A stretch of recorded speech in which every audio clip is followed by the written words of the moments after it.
ఇద్దరు స్టూడెంట్స్ ఉన్నారు. అందులో ఒకడికి 88% మార్క్స్ వచ్చినా 90% రాలేదని ఏడుస్తున్నాడు.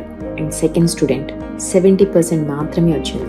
కానీ జరిగిన దాన్ని ఎలాగో మర్చిపోలేమని తనకి తెలుసు కాబట్టి దాని గురించి బాధపడకుండా ఆ మార్క్స్ ని యాక్సెప్ట్ చేశాడు. ఇదే యాక్సెప్టెన్స్ కి ఉన్న పవర్.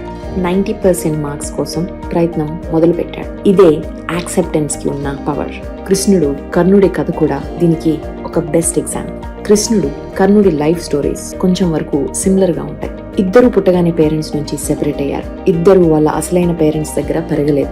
కానీ తర్వాత కృష్ణుడు మాత్రం ఇదంతా యాక్సెప్ట్ చేసి ధర్మాన్ని, న్యాయాన్ని ఫాలో అయ్యాడు. కానీ కర్ణుడు తన లైఫ్ మొత్తం పాస్ట్ లోనే గడిపాడు. పాస్ట్ ట్రామాస్, పెయిన్ ని మర్చిపోలేకపోయాడు. కర్ణుడి లైఫ్ లో బిటర్నెస్ ఎంతలా పెరుగుతూ వచ్చిందంటే చివరికి రైట్ పాత్ లో వెళ్ళక అతని చావుకు కూడా దారితీసింది. సిచ్యువేషన్స్ ని యాక్సెప్ట్ చేయలేకపోతే అవి లోపల నుండి ఎఫెక్ట్ చేస్తాయనడానికి ఇదే బెస్ట్ ఎగ్జాంపుల్.